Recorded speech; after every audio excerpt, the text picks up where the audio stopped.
Jesús y el oficial del rey.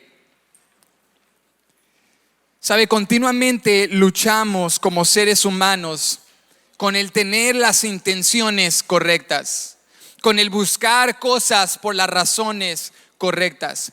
Y yo creo que cada uno de nosotros se puede relacionar en esta mañana con aquella lucha interna de hacer o buscar algo por la razón correcta.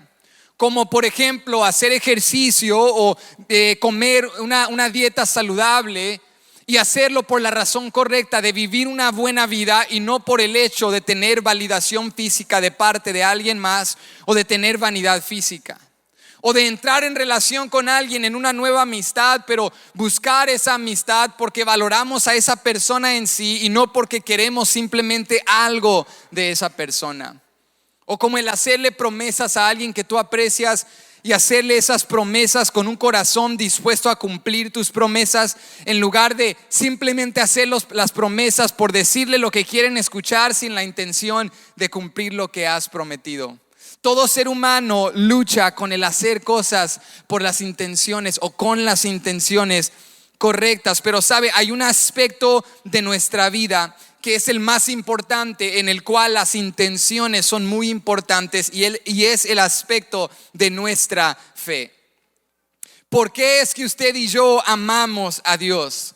¿Lo amamos simplemente por lo que hace o lo amamos por quien Él es? ¿Lo amamos por los beneficios que Él nos ofrece o lo amamos porque Él es digno de nuestra alabanza, nuestro amor y nuestra adoración? Las intenciones detrás de nuestra fe, es decir, el examinar nuestro corazón, el examinar nuestras motivaciones, es algo muy importante para Dios. Y en esta historia que leímos en esta mañana, aprendemos acerca de la compasión de Jesús, aprendemos acerca del amor de Jesús hacia aquellos que están sufriendo, pero también aprendemos acerca de cómo examinar nuestras intenciones, de cómo examinar nuestro corazón, de cómo cuestionar nuestra fe y preguntarnos: cuando vengo a Dios, cuando me acerco a Dios, ¿lo hago por la razón correcta o lo hago porque solamente busco algo de parte de Él? Sabe, Jesús estaba en los días en los cuales Él estaba realizando su ministerio terrenal. Jesús estaba rodeado de personas que lo buscaban por las razones equivocadas. Jesús estaba rodeado de multitudes que solo deseaban ser impresionadas, solo deseaban ser entretenidas, solo buscaban un espectáculo, querían señales, querían prodigios, consideraban a Jesús un hacedor de maravillas, pero no lo consideraban nada más. No querían someterse al señorío de Jesús, solamente querían las bendiciones de Jesús. No querían obedecer a Jesús, solamente querían lo que Jesús ofrece o lo que Jesús proporciona. Pero en este encuentro milagroso que acabamos de leer, Jesús le revela a un padre angustiado, a un padre desesperado, que Él es más que un hacedor de milagros. ¿Cuántos saben que Jesús es más que un sanador? Jesús le iba a revelar a este padre que Él es más que un hacedor de milagros, y Jesús le iba a enseñar que cada milagro que Él hace, cada señal, cada bendición de Dios en nuestras vidas tiene un propósito, y ese propósito es de llevarnos a la fe en Jesucristo. Dios no nos da milagros y bendiciones con el fin de dejarnos de la misma manera. Jesús nos sana, nos bendice, nos prospera, para que detrás de aquel milagro, detrás de aquella bendición, detrás de aquella prosperidad, veamos a un Dios grande, poderoso y glorioso, que es digno de nuestra alabanza. Si usted lo cree, diga amén. Entonces los milagros tienen un propósito, no fueron hechos simplemente para dar espectáculo. Dios no está preocupado en el impresionar a la gente, porque nada impresiona a Dios. Él hizo los cielos y la tierra con palabras. Dios no busca ser impresionado. Lo que Dios quiere es un corazón sincero, lleno de fe, que cree en Él. Entonces Jesús no estaba obrando por hacer espectáculo. Jesús estaba haciendo milagros, sanando enfermos, obrando a favor de aquellos sufriendo y necesitados, con el propósito de revelarles quién Él es, para que ellos pudiesen tener una relación con Jesús. Pero antes de sumergirnos en esta historia y de aprender en este encuentro lo que el Espíritu Santo quiere enseñarnos, déjeme darle un poco de contexto acerca del increíble encuentro que sucede antes que esta historia, el encuentro entre Jesús y la mujer samaritana. Y si usted estuvo aquí la semana pasada, usted recuerda ese encuentro, ese sermón acerca de Jesús y la mujer samaritana, pero este contexto es importante para nuestra historia del día de hoy. En el Evangelio de Juan, capítulo 4, el apóstol comienza diciéndonos en este capítulo que Jesús iba en camino a Galilea, iba saliendo de Judea y deseaba ir a Galilea y decide pasar por Sicar de Samaria. Y cuando Cristo llega a Sicar de Samaria, se sienta al lado del pozo de Jacob y aborda una conversación con una mujer improbable. Y escucha este detalle: realiza Jesús el diálogo más largo registrado en todo el Nuevo Testamento con otra persona. El diálogo más largo registrado en el Nuevo Testamento no fue entre Jesús y un rabí, Jesús y un líder religioso, Jesús y otro líder político. Fue entre Jesús y una mujer que aparentemente no pertenecía. Y yo creo que solo ese hecho nos habla acerca del amor de Jesucristo hacia las personas que se sienten que no pertenecen en la iglesia. Jesús tiene una conversación bien larga con esta mujer y a lo largo de la conversación le revela quién Él es, y al final esta mujer entiende que Jesús es el Mesías que vino a ofrecerle agua viva, es decir, satisfacción duradera. Y esta mujer quedó tan impactada que dice el capítulo 4 que ella regresa a Sicar de Samaria, su ciudad de origen, y cuando llega a su ciudad comienza a decirle a todos los que estaban allí: hay uno que sabe todo lo que he vivido, ¿pudiera él ser el Cristo? Y muchos comenzaron a creer, y cuando tuvieron ellos personalmente un encuentro con Jesús, le rogaron que se quedase con ellos. Y Jesús permaneció en Samaria 2 días y muchos creyeron en Jesucristo. Y estas personas que se convirtieron comenzaron a declarar, nos dice el final de esta historia, que comenzaron a declararle a la mujer samaritana: al principio creímos por tu testimonio, pero ahora no solo creemos por tu testimonio, creemos porque nosotros tuvimos un encuentro con Él. Y después de que Jesús estuvo en Samaria por 2 días y tuvo este impactante resultado con la mujer samaritana y los samaritanos que se convirtieron a la fe en Él, ahora Jesús continúa su viaje hacia Galilea. Y cuando continúa su viaje hacia Galilea, se encuentra con galileos, con judíos, con personas que no necesariamente tenían fe en Él como el Salvador del mundo, sino que simplemente querían ver más señales y prodigios. Y aquí Juan nos está enseñando un contraste importante entre los samaritanos y los judíos. Los samaritanos, que se supone que no tenían el pacto con Dios, eran los que sin ver señales, sin ver prodigios, creyeron. Escucharon el testimonio de la mujer y con una fe sencilla y abierta dijeron: nosotros creemos y lo conocimos, Él es el Mesías, el Hijo de Dios. Él es el ungido enviado de parte de Dios. Pero escuche, los judíos, en contraste, los que tenían el pacto con Dios, los que tenían la ley y la revelación, los que tenían acceso al templo en Jerusalén, que se supone que eran los que tenían que haber rápidamente creído en Jesús, fueron los que en lugar de creer estaban demandando más señales y prodigios. Usted sabe que hay gente en las calles vagando buscando a Jesús que tienen más fe que cristianos que han estado 10 años en iglesias. Porque decimos: Señor, confírmame, bendíceme, dame más. Pero aquellos que están en las calles desesperados no quieren confirmaciones, no quieren señales, solo dicen: si solo me das cabida en la mesa, eso es suficiente para mí.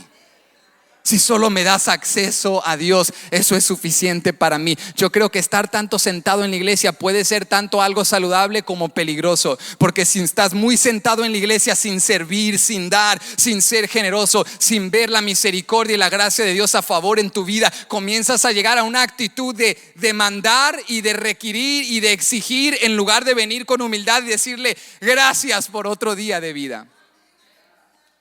Y el contraste entre estos dos pueblos es muy importante, porque los samaritanos creyeron sin señales, pero los judíos querían ver más señales. Y Juan nos está enseñando este contraste porque nos quiere enseñar el siguiente principio: tener un encuentro verdadero y significativo con Jesús se basa no solo en nuestro acercamiento a Él, sino también en la actitud con la cual nos acercamos.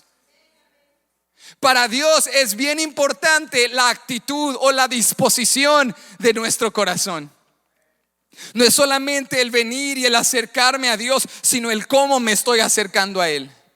Cuando me acerco a Dios, vengo con orgullo, vengo buscando más evidencia, confirmaciones, pruebas, vengo exigiendo señales, vengo exigiendo respuestas, o vengo con humildad y con un corazón lleno de fe. Todos los que somos padres aquí hemos experimentado ese amargo sentimiento de que tus hijos vengan y te demanden cosas. Por eso usted y yo estaríamos en shock si uno de tus niños viene y te dice: mamá, eres una mujer ejemplar, eres una madre increíble, te amo con todo mi corazón, tengo una petición leve y sencilla, y si está dentro de tu capacidad cumplir o satisfacer esa petición, perfecto. Si no, de todas maneras te amaré y voy a servir en la casa, y ahorita mismo te voy a lavar los trastes. Y usted va a decir: ¿estoy en el cielo? ¿Vino Jesús y me quedé dormido? ¿Qué es lo que está pasando, verdad? Porque esa no es la era ni la época en la cual vivimos. La mayoría de nuestros hijos no nos hablan así, vienen demandándonos: mamá, quiero más, papá, quiero más, puedes, haz esto, haz aquello, tú no me entiendes. Y uno, ¿cómo te sientes como padre cuando aparentemente tus hijos solo te quieren por lo que ofreces y no te aman por quien tú eres? Y sabe, muchos de nosotros así nos acercamos a Dios. Nos acercamos a Dios demandando, nos acercamos a Dios exigiendo, y se nos ha olvidado que los pulmones están respirando porque Dios los creó. Y se nos ha olvidado que tenemos vida porque Dios en su gracia nos la ha dado. Se nos ha olvidado que si no tuviésemos a Dios, no tuviésemos nada. Y qué alegría sería para el Padre Celestial que sus hijos, que la iglesia viniese a Él con un corazón de sencillez, no demandando, no exigiendo, sino creyendo en Él. Sabe, a veces venimos demandando una bendición y se nos olvida que solo ayer Dios nos bendijo. Venimos diciendo: Dios, si haces esto y haces aquello, te serviré. Y se nos olvida que Él no nos puso condiciones a nosotros. Él no dijo: si te portas bien por un mes o te limpias de estos pecados, te salvaré. Él dijo: ven así, pecador, ¿cuál eres? Yo te salvaré. Entonces este contraste es importante porque Dios nos está enseñando que la actitud con la cual nos acercamos es importante. Y mire, en medio de este contraste entre samaritanos y judíos, llega a Caná de Galilea un hombre desesperado. Este hombre no tenía el tiempo para considerar el cómo se acercaría a Jesús. Este padre de familia no podía darse el lujo de exigir señal, de demandarle a Dios algo. Él venía desesperado. Y cuando tú vienes desesperado, la desesperación te enseña a pedir con humildad. Porque cuando no estás desesperado, tienes tiempo de sentarte, inmacular y elevarte en tu orgullo y decir: a ver, ¿cómo le voy a pedir a Dios? ¿Y cómo le voy a demandar en la iglesia? ¿Y qué le voy a decir? Pero cuando estás desesperado, no tienes el lujo de demandar, no tienes el lujo de exigir. Cuando estás desesperado, vienes corriendo y diciendo: si tú no me ayudas, no sé qué voy a hacer. Por eso a veces es más sano estar desesperado que estar en una zona de comodidad y de apatía. Porque cuando estás en una zona de confort, de comodidad y de apatía, te acostumbras y demandas más derechos que servir. Pero cuando estás en una posición de desesperación, no te importan las posiciones, tú solamente quieres estar con Dios. Bueno, esta era la circunstancia de este padre. Él estaba desesperado y él solamente quería un milagro. Y si usted vuelve conmigo a Juan 4, vemos esto en el verso 46 y 47. Vino pues Jesús otra vez a Caná de Galilea, donde había convertido el agua en vino. Y había en Capernaum un oficial del rey cuyo hijo estaba enfermo. Cuando oyó que Jesús había llegado de Judea a Galilea, vino a él y le rogó que descendiese y sanase a su hijo, que estaba a punto de morir. Jesús va saliendo de Samaria, va en camino a Galilea y se detiene en Caná. Y este es un pueblo importante en el Evangelio de Juan, porque es aquí en Caná donde Jesús realizó su primer milagro registrado por Juan. En Caná, en una boda, Jesús convierte el agua en vino. Y con este milagro introduce el tema Juan de la deidad de Jesús. Jesús es más que un rabí, Jesús es más que un profeta, Jesús es más que un maestro de la ley, Jesús es el Hijo de Dios. Y es aquí donde Jesús hace este impactante y sorprendente milagro. Pero ahora que Jesús regresa a Caná, donde convirtió el agua en vino, se topa con un padre desesperado. No sabemos el nombre de este padre, no sabemos de dónde en detalle estaba sirviendo. Lo único que sabemos acerca de este padre desesperado es que era oficial del rey. Es muy probable que este título se refiere a Herodes Antipas. Probablemente este oficial, este hombre, era un funcionario que era parte de la corte de Herodes, el gobernador de Galilea. Herodes Antipas era un gobernador judío establecido por el imperio romano. Y este oficial, este funcionario, era un hombre político, era un hombre de influencia, era un hombre que servía dentro de la corte de Herodes Antipas. Pero ahora viene desde Capernaum, donde él vivía, una ciudad aproximadamente a 17 millas de Caná. Viene a un viaje desesperado, viene angustiado, buscando la ayuda de Jesús. Y yo quiero que usted visualice este padre en Capernaum. Él es un hombre adinerado, él es un hombre de influencia, y él ha buscado probablemente todos los medios a su alcance para sanar a su hijo, pero nada le ha funcionado. Y ahora él escucha de un curador, de un sanador que se llama Jesús. Y este padre dice: bueno, vamos hacia Jesús. Y a su suerte, probablemente él lo vio así, él dijo: para mi suerte, Jesús llegó a Caná de Galilea, está en mi región. Entonces él viaja de Capernaum, se topa con Jesús y tiene una petición. Comienza a rogarle: Jesús, sana a mi hijo, desciende conmigo, ve conmigo a Capernaum y sana a mi hijo. No sabemos si este padre era judío o si era gentil, no sabemos esos detalles acerca de él. Lo que sí sabemos es que estaba desesperado. ¿Cómo estaba? Desesperado. Su hijo estaba gravemente enfermo, su hijo estaba a punto de morir, y él viene pidiéndole ayuda a Jesús. Y en la petición de este hombre hay algo impactante que yo quiero decirle en este día, en esta tarde, porque vivimos en momentos en los cuales hay una suposición errónea de que la desesperación está solamente vinculada a la pobreza y a los menos privilegiados. Hay una idea equivocada de que solo los pobres y los necesitados están desesperados. Hay una idea equivocada de que los ricos se sientan en sus tronos muy felices y en paz, pero los pobres son los que no saben qué van a hacer el día de mañana y viven desesperados y con ansiedad. Pero yo quiero que usted note en esta historia que este hombre desesperado no era pobre ni era necesitado. Él era un oficial del rey. Él era un hombre de poder e influencia política. Él era un hombre de privilegio y de posición social. Sin embargo, él también estaba desesperado y él también estaba buscando ayuda, porque la vida tiene una manera de enseñarte que no importa si eres rico o eres pobre, hay cosas que tu dinero no puede comprar, hay cosas que tus posesiones no pueden arreglar, hay cosas que tus conexiones sociales no pueden corregir en tu vida. La vida tiene una manera de llevarte al fin de ti mismo y de enseñarte, no importa si estás al nivel alto del estatus socioeconómico o estás en el piso de la miseria, todo ser humano se desespera. Y yo no necesito saber dónde naciste o cuánto tienes en tu cuenta bancaria para decirte: tú tienes necesidades que solamente Jesús puede satisfacer.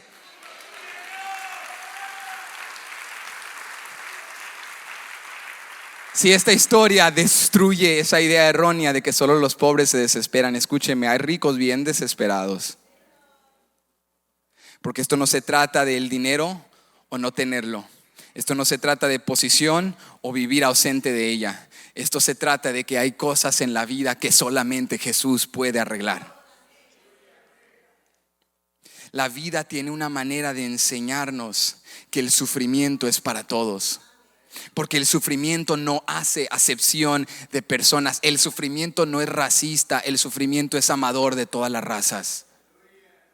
Sí, tanto los menos privilegiados como los privilegiados sufren. Tanto los pobres como los ricos tienen necesidad. Y cada persona va a llegar a un momento en su vida donde tiene que reconocer en su desesperación que la única respuesta a su vida la puede encontrar en Jesucristo. Te estoy hablando de momentos en los cuales las circunstancias de tu vida te quebrantan tanto que comienzas a ver a tus recursos, comienzas a ver a tus logros, comienzas a ver a tus habilidades y te das cuenta que nada de eso es suficiente y comienzas a desesperarte. ¿Alguien sabe de lo que estoy hablando? Cuando te desesperas y miras a tu alrededor y dices, bueno, tengo recursos, tengo gente, no estoy solo, pero me siento solo, estoy rodeado, pero me siento aislado, no comprendo todo lo que está pasando en mi vida, y comienzas a desesperarte. Y cuando el ser humano se desespera de esa manera, comienza a dejar de buscar en la tierra y comienza a buscar en el cielo. La desesperación te lleva a mirar a Dios. La desesperación te lleva a correr a Dios. La pregunta es, cuando la vida te lleva a la desesperación, y escúchame, te llevará, ¿no es así? Cuando la vida te lleva a la desesperación, ¿a dónde vas a recurrir? La desesperación te puede llevar a perder la esperanza y a terminar en la miseria, o la desesperación te puede llevar a Jesús. La desesperación, la circunstancia insuperable, te puede llevar a la miseria y a la desesperanza, al entregarte a los placeres y a escapes y a buscar en la tierra lo que solo puedes hallar en Cristo. O la desesperación te puede llevar a correr hacia Jesús. Y este padre, este hombre, llega justo a ese punto. La desesperación lo lleva a Jesús. No sabemos si él probó muchas cosas antes y Jesús fue su último recurso, pero lo importante es que llegó a Jesús. Y nosotros como humanos tenemos la tendencia inicial de que cuando estamos pasando por algo difícil, de que cuando estamos desesperados, probamos primeramente todas las otras cosas y en última instancia vamos a Jesús. Sí, nos dirigimos primero a placeres, luego a escapes, quizá a otras personas, y como último recurso decimos, bueno, ya lo probé todo, ahora sí voy a ir a Jesucristo. Y yo quiero exhortarte y retarte en esta tarde: no permitas que Jesús sea tu último recurso. Corre a Jesús primeramente.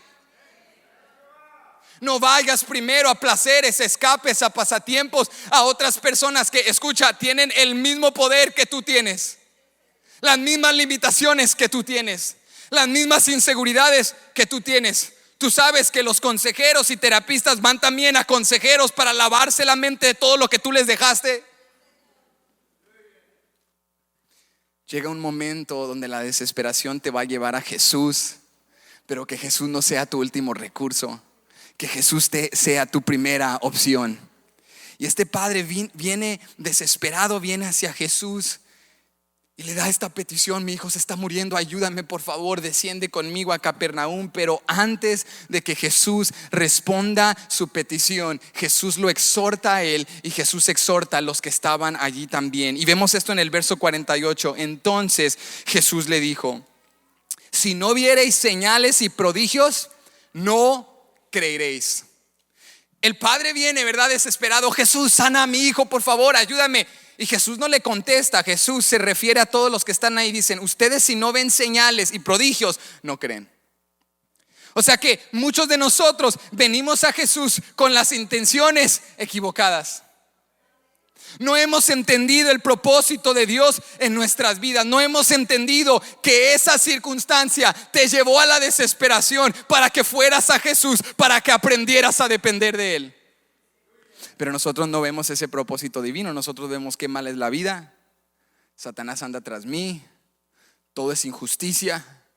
Solo demuéstrame, Dios, lo que quiero ver para que yo me pueda ir y pueda regresar a mi vida sin ti. Jesús percibe que muchos de los que estaban allí por las razones equivocadas. Jesús sabía que muchos de los que estaban ahí querían algo de Él, pero no lo querían a Él. Anhelaban algo que Él les podía ofrecer, pero no lo anhelaban a Él. Hace unos días yo estaba viendo un documental de un quarterback de la NFL, un atleta de la NFL que ya se retiró. Y él compartía en su vida la historia triste de su caída, de su destrucción, de su declive. Y dice este hombre que cuando él era joven llegó a un estado de tanta fama, de tanta popularidad, de un atleticismo espectacular. Este hombre logró todo lo que humanamente posiblemente se pudiese lograr, y está en la cima de la sociedad. Y cuando llega aquí joven, tenía como 24 años, comienza a rodearse de gente que no lo amaba por quien él era, lo amaba solamente por lo que él les podía ofrecer. Lo querían por sus recursos, por su fama, por su acceso a conexiones.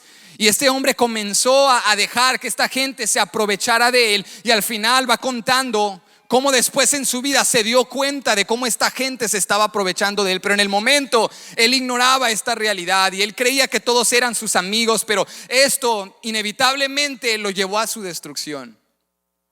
Y saben, el día de Jesús que era una figura ya popular, ya cobrando voz alrededor de la comunidad, también estaba rodeado de gente que solamente lo quería por sus beneficios. Gente que decía, sí, yo estoy con Jesús, pero lo decían solamente como un fan, como alguien que está ahí solamente echando porras. Pero cuando el equipo pierde ya no eres fan. Cuando el equipo está mal ya no quieres estar ahí. Así miraban a Jesús, lo querían por sus beneficios, lo querían por lo que él ofrecía y solo querían aprovecharse de él. Pero hay un inmenso contraste y una inmensa diferencia entre este quarterback de la NFL y Jesús, que Jesús no ignora las intenciones de los corazones de los hombres.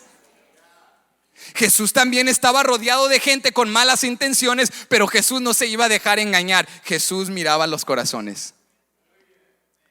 Y Jesús ve la ceguera espiritual de esta gente que solamente quiere beneficios, pero no lo quiere a Él, que demandan señales y prodigios, pero no creen en Él como el Hijo de Dios. Y Jesús les dice, miren, a mí no me asombra el que ustedes me sigan. A mí no me impresiona el que ustedes quieran estar conmigo. Jesús dice, yo veo sus corazones. En el verso 48 es evidente que Jesús no solamente le estaba hablando al Padre, Jesús le estaba hablando a los que están allí. Y en nuestra traducción Reina Valera 1960 es un poco difícil captar ese detalle, pero si lo leemos en otra traducción nos damos cuenta que Jesús en lo plural se estaba dirigiendo a la multitud que estaba allí. Y en la NBI el verso 48 nos dice, ustedes nunca van a creer si no ven señales y prodigios, le dijo Jesús.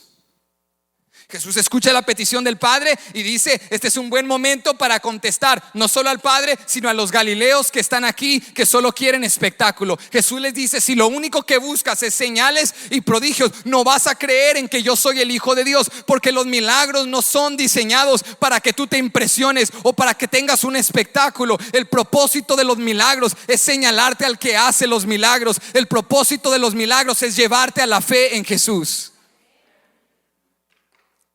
Y vemos aquí la compasión de Jesús hacia el Padre que está sufriendo y desesperado. Pero vemos también, iglesia, la relación entre la obra de Dios en nuestras vidas y la fe. La obra de Dios en nuestras vidas debe incrementar nuestra fe.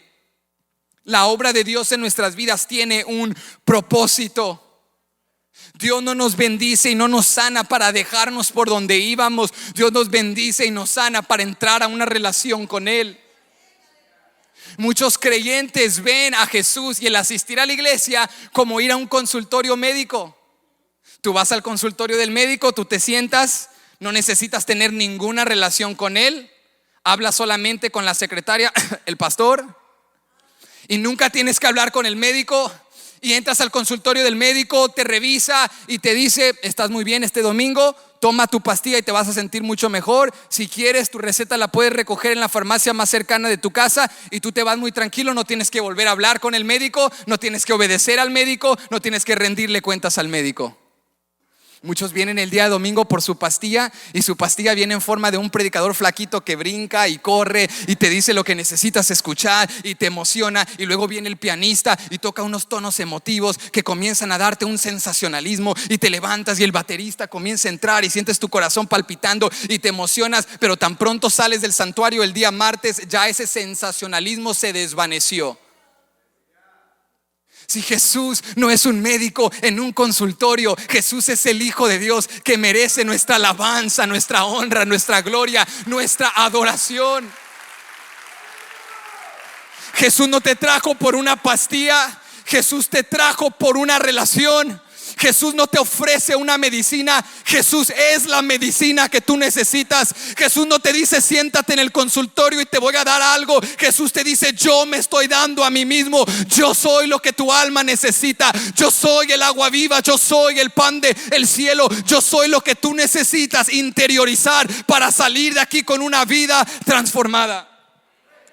Hermanos, si usted quiere un curador, un sanador, lo puede encontrar en su país, lo puede encontrar en los rincones oscuros de nuestra ciudad. Pero si tú quieres una relación con Dios, eso solo Jesucristo te lo puede dar. Si tú quieres salvación y vida eterna, eso solo Jesús te lo puede dar. La gente quería solo las bendiciones, pero Jesús los exhorta. Jesús los reta y les dice: miren, cada milagro, cada señal, cada maravilla te debe señalar a Jesús, te debe demostrar su poder para que conozcas su verdadera identidad y para que declares: este no es solamente un sanador, este es el Salvador del mundo. Jesús percibió la condición de los corazones, que la gente quería un espectáculo, pero Jesús dice: ok, quieren un espectáculo, eso no les voy a dar. Lo que sí les voy a demostrar es quién realmente soy. ¿Cuál es mi verdadero poder? Jesús no quería darle a este padre simplemente un milagro. Jesús quería darle a este padre salvación. Jesús quería darle a este padre restauración para su vida y para su hogar. Pero escúcheme, no quiero que me malentienda en esta mañana. ¿Usted cree que podemos venir a Dios con nuestras necesidades? Claro que sí. Cuando vienes a la iglesia buscando una respuesta, cuando vienes a la iglesia buscando un milagro, cuando vienes a la iglesia buscando una bendición, eso no es malo. Dios se interesa de nuestras necesidades. Dios quiere que vengas con tu necesidad, ven con tu desesperación. Pero escucha, no solo vengas con tu necesidad, ven también con un corazón abierto. Jesús quiere que traigas tu necesidad al altar y le digas: Jesús, si tú no me ayudas, no sé qué voy a hacer. Pero también quiere que vengas con un corazón abierto y digas: me sanas o no me sanas, de todas maneras te voy a adorar. Me bendices o no me bendigas, de todas maneras voy a servirte. Vea o no vea lo que deseo ver, de todas maneras te voy a dar gloria. Porque hay algo más importante que 80 años de vida. Hay algo más importante que mi carne y mis deseos. Hay algo más importante y es la vida eterna. Ven con tus necesidades, ven con tu desesperación. Y cuando tú vengas, Jesús va a derramar sobre tu vida su compasión y su amor. Pero sobre todo, ven con fe. Jesús estaba exhortando a esta multitud, y la palabra nos exhorta a nosotros a no amarlo solamente por lo que hace, sino amarlo por quien Él es. No solo a buscarlo por las cosas que Él hace, no solo a buscarlo por los beneficios, sino a buscarlo por quien Él es. Jesús le estaba enseñando a este hombre: no solo necesitas a un sanador, no solo necesitas a un proveedor, necesitas a un salvador. ¿De qué te sirve que sane a tu hijo y te deje así si te vas a perder en la condenación eterna?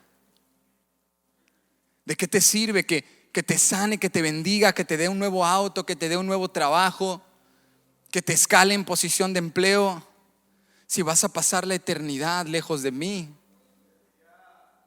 No, este es el orden divino. Lo más importante es tu eternidad.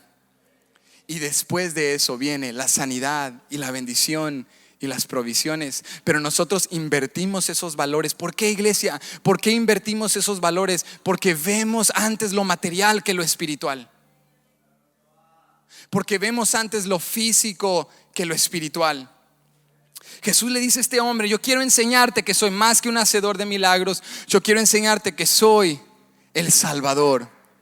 Pero el padre estaba tan desesperado, el padre estaba tan angustiado, que lo que Jesús dijo le pasó por encima. ¿Te ha pasado eso? Que ahorita sobre una mesa y unos tacos te van a preguntar: ¿y cómo estuvo el servicio? Híjole, no sé nada de lo que dijo el hermano, no sé qué dijo, pero me sentí tan bonito. Por lo menos sintió algo, ¿verdad? Por lo menos no está muerto. No retiene nada, pero por lo menos no está muerto. El padre está ahí y todo le pasa por encima de la cabeza. Y él vuelve a insistir, verso 49. El oficial del rey le dijo: Señor, desciende antes que mi hijo muera. Él está escuchando a Jesús. Viene y hace su petición. Y Jesús le dice: mire, si solo quieren señales y prodigios, si solamente quieren un espectáculo, no han entendido, no van a creer en quién yo realmente soy. Y el papá dice: perfecto, ¿puedes descender y sanar a mi hijo? Él no escucha nada de lo que Jesús le está diciendo, porque él está desesperado. ¿Alguna vez usted se ha encontrado con un padre desesperado? ¿O alguna vez usted ha sido ese padre desesperado? Que estás en el hospital porque tu primer hijo se partió la cabeza y está sangrando, y tú no sabes que en cuestión de minutos lo pueden curar y va a estar bien. Tú sientes que literalmente se está muriendo. Nada más es una cortadita aquí, nada más requiere unas 4 puntadas, pero tú sientes que el mundo se te viene encima. Y estás en el hospital y la enfermera te está literalmente diciendo: señora, tranquilícese, todo va a estar bien. ¿Qué no ves que mi hijo se está muriendo? Señora, respire. Usted respire. Señora, tranquilícese, su hijo va a sobrevivir, su hijo va a estar bien. Pero la desesperación te lleva a pasar por alto lo que te están hablando. No puedes procesar lo que te están diciendo. Lo único que sientes es una superación de sentimientos. Y así se sentía este padre. Jesús le está diciendo: mira, examina tu corazón. Si vienes por señales y prodigios, no vas a creer en mí. Si vienes por mí, vas a entender quién realmente soy. Y el padre no puede procesar lo que Jesús le está diciendo. El padre está diciendo: nada más, lo único que sé es que mi hijo se va a morir. Desciende y sana a mi hijo. Él escucha lo que Jesús está diciendo, pero él no lo procesa. Y note el incremento de desesperación. Cuando el padre principalmente llega a Jesús, llega rogando. ¿Cómo llega? Y le rogó, dice Juan, y le rogó: por favor, ven con mi hijo, desciende. Le rogó. Pero la desesperación lo lleva de rogar a demandar. ¿Nota usted eso en el verso 49 que acabamos de leer? La segunda vez ya no le está rogando, la segunda vez le está demandando: Señor, desciende antes que mi hijo muera. Yo vine pidiendo de tu ayuda, no me estás prestando atención, me estás queriendo dar un sermón en frente de esta gente. Ahora sí te voy a decir: desciende y sana a mi hijo, porque mi hijo se va a morir. Y esta petición insistente del padre es bastante reveladora. Nos revela mucho acerca del corazón del padre. La actitud con la que tú vienes al altar revela mucho acerca de tu condición. Y yo quiero demostrarle cómo esta petición insistente revela cosas acerca del Padre. Primeramente, esta insistencia revela que el Padre tenía fe en Jesús. ¿Qué tenía? Él tenía fe en Jesús. Si la primera vez que le ruega a Jesús: ven y sana a mi hijo, y Jesús no le presta atención, él se pudo haber ido. Él pudo haber dicho: este ni siquiera me está prestando atención, este hombre no le interesa lo que me está pasando. Pero el Padre insiste porque tiene fe. Él cree que Jesús es un sanador. Él cree que Jesús tiene cierto poder para hacer milagros. Pero su fe era parcial. Su fe era parcial porque carecía de revelación. Él creía en un sanador. Él pensaba que le había pedido a un curador ayuda. Él no había venido con un curador, él había venido con el Hijo de Dios. Él tenía una fe parcial. No había entendido quién Jesús realmente era. Pero la segunda cosa que nos revela su petición insistente no es solamente que tenía fe parcial, sino que él pensaba que Jesús tenía que físicamente estar ahí para sanar a su hijo. El padre le dice en el verso 49: Señor, desciende. ¿Qué le dijo? Desciende antes que mi hijo muera. Mire, el hijo de este padre estaba en su casa, y su casa estaba en Capernaum. Capernaum estaba en tierra baja, era un pueblo que estaba al lado del mar. Caná de Galilea estaba entre las colinas, en una región montañosa, y estaba entre 17 a 20 millas de Capernaum. Cuando el padre le está rogando y le dice y luego le demanda, desciende para que mi hijo no muera, lo que le está diciendo es que estamos entre las colinas, en una región montañosa, tenemos que descender hasta Capernaum. O sea, Jesús, yo creo en ti como un curador, porque un curador tiene que físicamente ir, tiene que tocar al enfermo, tiene que quizá echarle especies, tiene que quizá echarle hierbas, tiene que decir palabras y rituales para que el enfermo sane. Pero lo que el padre no había entendido es que Jesús es más que un curador. Un curador tiene que descender y físicamente tocar, pero el Hijo de Dios no tiene que descender para tocar. El Hijo de Dios solo da la palabra y el enfermo se sana. El Hijo de Dios solo declara y el enfermo se sana. Dios no necesita estar donde tu hijo está, estar donde el enfermo está para hacer la obra. Tú le ruegas a Dios y Dios da la palabra y el enfermo se sana y las cadenas caen y la liberación viene, porque Dios no es más que un curador. Él es el Todopoderoso. Dios solo da la palabra y el enfermo sana.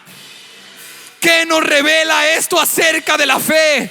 Jesús no solo le iba a dar un milagro, Jesús le iba a dar revelación. Tú viniste buscando un curador, pero ahora te vas con salvación y vida eterna. Tú pensabas que yo tenía que descender. Yo no voy a descender de Caná a Capernaum. Ya descendí del cielo a la tierra para dar vida eterna a pecadores. Jesús le quería revelar a este hombre: yo soy más que un curador, yo soy el Todopoderoso.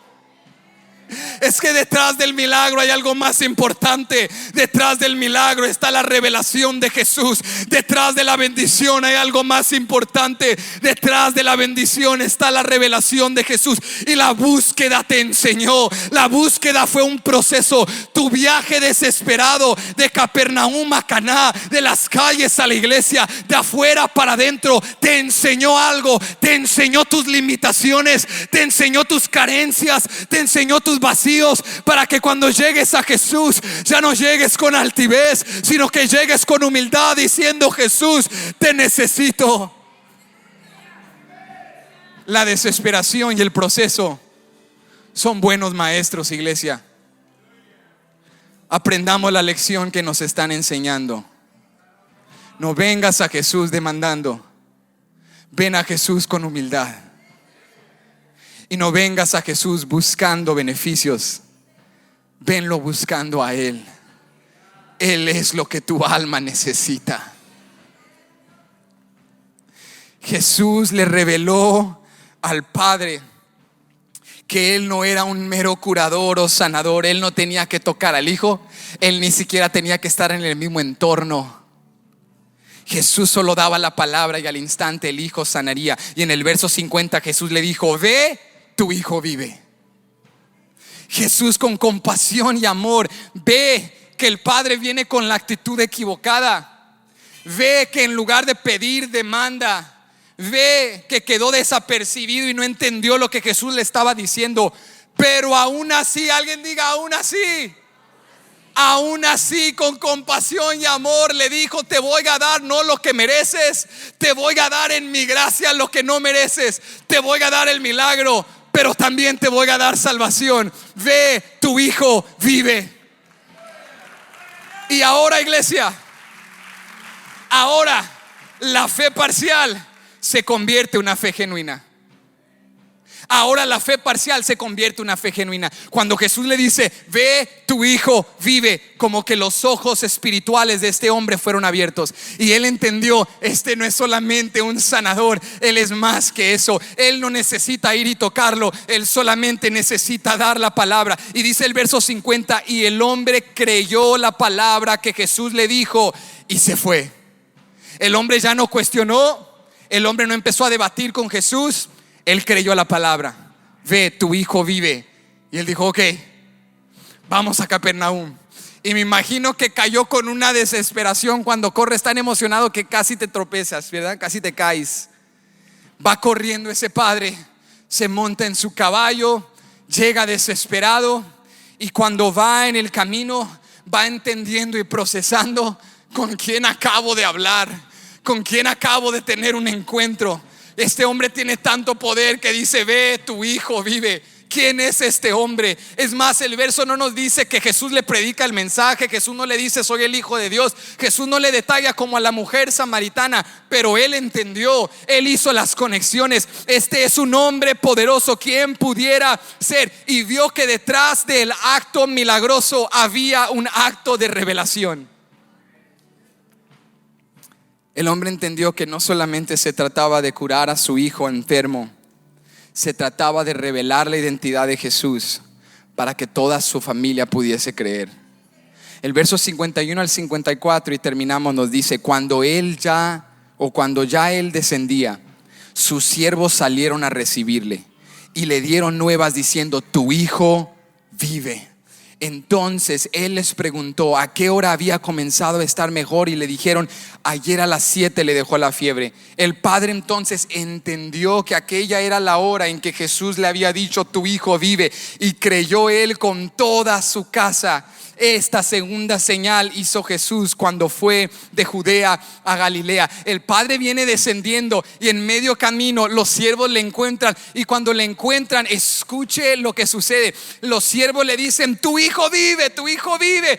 Y él no tiene tiempo ni de celebrar. Note esto: inicialmente su valor, su importancia era el milagro, pero ahora lo que más le importaba era comprobar quién es Jesús. Cuando le dicen: tu hijo vive, no dice él: wow, qué bueno. Su inmediata pregunta es: ¿a qué hora? ¿A qué hora empezó a mejorar? A las 7 de la tarde. Esa es la hora cuando Jesús dio la palabra.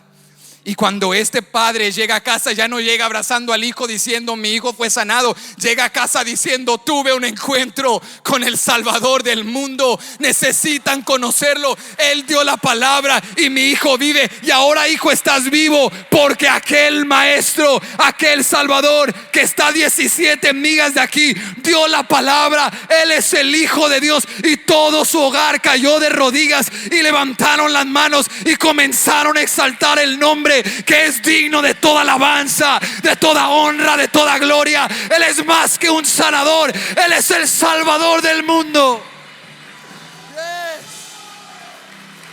A Jesús le interesa tu necesidad, a Jesús le interesa tu dolor, pero más importante que eso, le interesa tu eternidad, le interesa tu corazón. A Él le interesa tu vida, le interesa tu eternidad.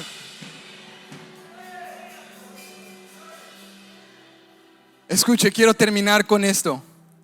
Estaba leyendo un testimonio en un libro. Una mujer cristiana estaba hablando acerca del tema de comprometernos con Dios con un corazón genuino. Y esta mujer escribe su historia y dice que cuando ella era joven empezó a enfermarse gravemente, empeorar. Su esposo la llevó al doctor, le dijeron: vamos a estarte revisando. En fin, tenía una enfermedad terminal. Y le dijeron aquella horrible noticia que nadie quiere escuchar: no vas a vivir más que un año. Y esta mujer volvió a casa joven con su marido y se juntó con sus padres. Sus familiares les dio la mala noticia, todos empezaron a llorar. Esta era una familia que se había apartado de Dios, pero conocían a Dios. Y el padre, el abuelo, todos empezaron a llorar y dijeron: sabes, hay que ir a Dios, porque la desesperación tiene una manera de llevarte a Jesús.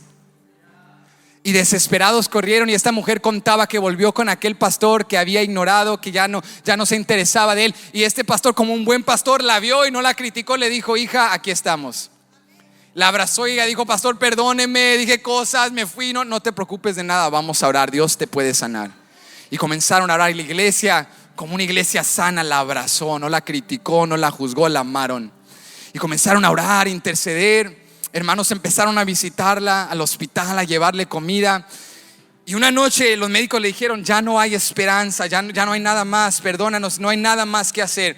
Y esa noche esa familia en el cuarto del hospital se tomaron de los brazos, hicieron pacto y voto con Dios, hicieron oración y le dijeron: Dios, si tú sanas a nuestra hija, a nuestra hermana. El marido dijo a mi esposa: te vamos a servir como familia, vamos a comprometernos a la iglesia, vamos a rededicar nuestras vidas, vamos a ser restaurados en ti, por favor, sánala.